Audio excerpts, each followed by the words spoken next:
Today, as a follow-up to my simpler Zettelkasten workflow, I'm going to go through how you can start to build a Zettelkasten from scratch on Protolyst. So here we are in a completely empty Protolyst workspace. So I'm going to add a page, and I'm actually going to import an article from the web. Choose that, click import. It will import all of the content from that web page into my workspace. And this simpler Zettelkasten just uses fleeting notes and permanent notes. So I'll go through how you can add fleeting notes from various sources into your system, and then how you turn some of those fleeting notes into permanent notes, and how you can add connections between your permanent notes. So first of all, let's talk about capturing fleeting notes in Protolyst. So in terms of fleeting notes, you can collect them from sources that you add into Protolyst, including your own notes, or you can add them in manually from notes that you've made offline. So first of all, let's go through collecting fleeting notes for sources that you import.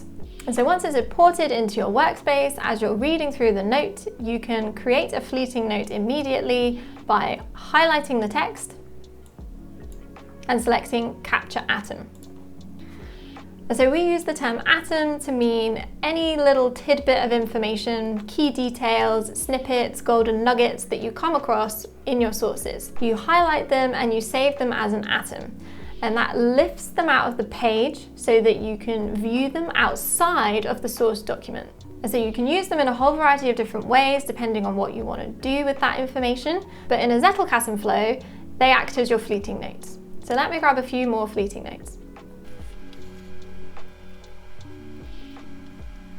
So you can capture text anything from a single word to a few sentences to a couple of paragraphs if you like, as your fleeting notes. As you're highlighting text and capturing atoms, and this atom box appears, you can also type into that box. So if you wanted to add any annotations or ideas that pop into your head immediately while you're reading, you can click in the box and add those there. So when you finish reading, you can view a list of all of the fleeting notes or atoms that you've captured by opening up this Atoms menu in the top right of your page. So you'll be able to see a list of all the fleeting notes that you've gathered and saved as atoms. And then if you want to add the fleeting notes that you've taken from books, like Atomic Habits, a popular choice, you can add a page in your Protolyst workspace, give it the title of the book, and then I tend to leave this as it is. I don't pick a particular page type because if I scroll down the page, you've got a dedicated atoms section. So I can add an atom here to create my fleeting notes. And to do that, you use this Add Atom button at the top of this bottom atom section, and then you choose New Atom. And it gives you the atom box, so you can copy the notes from your book into the atom box, and that will save it.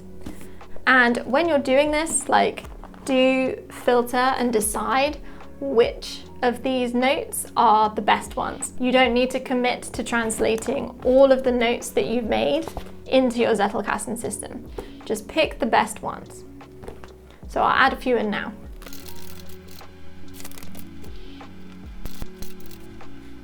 Okay, so that's probably not representative of all the fleeting notes that I would transfer, but there's a handful in there for me to just demonstrate the rest of the system. So now that we have some fleeting notes, you now need to decide which of those notes are worthy of becoming a permanent note in your system. I want to make this behavior of the tribe atom or fleeting note into a permanent note. So what I'm going to do is create a new page, set it up as a text page so that I can type in it, and then I'm going to open up my Atomic Habits notes next to this untitled permanent notes page.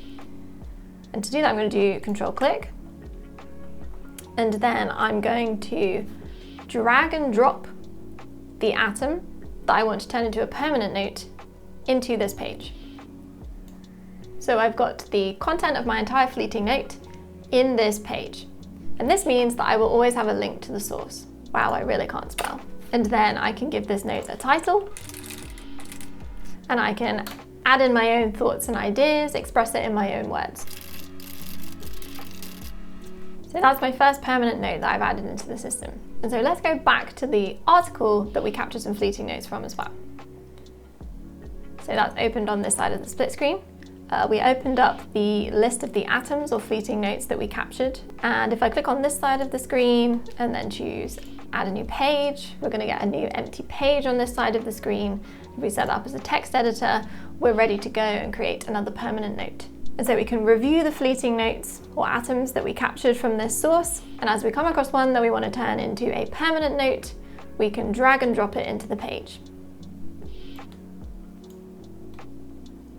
And again, I've got that link back to the source of the atom or fleeting note, always to hand whenever I come into this permanent note. So I can add a title. And so we've made some permanent notes from some of the fleeting notes that we've added into this system. And given that we've just added these as pages, this will quickly become a bit cluttered and chaotic. So let's start using tables. I'm going to add a table called reading list, which will contain the sources, so the atomic habits and this Bloom's taxonomy article. And then I'm going to create a permanent notes table, because when you first start out, that's enough. As time moves by, we can start to group related permanent notes into a table with a particular topic title. But at this first stage, we don't need to worry about thinking about those things. If we set up a permanent notes table, we always have somewhere that we can add those permanent notes to without really having to think about it. So I'll close split screen and start adding those tables in.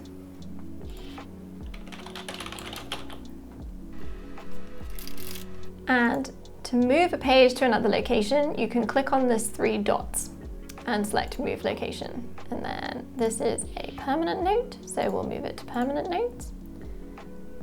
And we'll do the same for the other permanent note. And similarly for the sources, we will move that into our reading lists. So now in the sidebar, we've got permanent notes and a reading list. And if I jump into the reading list first and close this atoms menu, and when you add a table, there are a few properties that automatically appear within that table. So you'll have the name or title of the page, and then we've also got this atoms property. And I'm going to update that to call it fleeting notes. And you'll be able to view all of the fleeting notes that you've collected for a particular source or page within your workspace within this table, without needing to have the file open. And then similarly, when we jump into the permanent notes page, that also has an atoms property. And because we dragged and dropped the fleeting note or atom into the page, that atom will also display. And you can delete this property or you can turn it off for this table. And lastly, let's talk about connecting your permanent notes. So we've got 2 permanent notes in here. They aren't really related, but I'll connect them just to show you how it's done. Let me add another one. So if I open up one of these permanent notes, there are 2 ways that you can connect your permanent notes together. Method number 1 is that you can add a link to another page within the text of your current page. So if I wanted to link in the middle of a sentence, you use the / and then you choose link a page. And then you're given a list of all of the pages in your workspace. And side note, atoms or fleeting notes in this system sit in a different layer to the pages. So they do not appear for you to link to.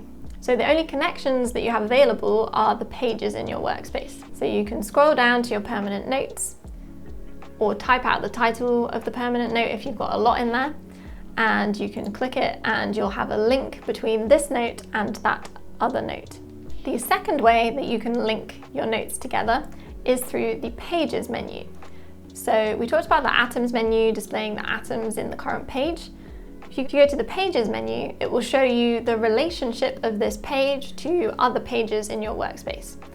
And so where we added the linked page in the text, it's also added a linked page into this pages menu. And linked pages are indicated by this linked symbol here. And to add a linked page through this menu, you go to the Add Page button and choose Link Page. And then you choose from the list as we did previously. So if we choose the other permanent note that's in the system, the Creatures of Imitation, that will also be added, and you will see it's got that linked symbol next to it as well. And when you add a link to a page in this page, that link also displays in the other page. So if this is page A and we've linked it to page B will also have a link back to page A. And this is known as bidirectional linking or backlinks. So if I go from this Behavior of the Tribe page to the Knowledge Baseline for Achievement page, you will see that in the Pages menu for this knowledge baseline page, we have a link back to the Behavior of the Tribe page. So you can see all the connections that exist for any of your pages or permanent notes. And so that's how you can start building your system using the atoms as fleeting notes and creating permanent notes. And as you get more comfortable and familiar with Zettelkasten, you can add in the further elements of the system. But that's a simpler workflow using Protolyst to get you started. Thanks very much for watching, and I hope to see you again soon.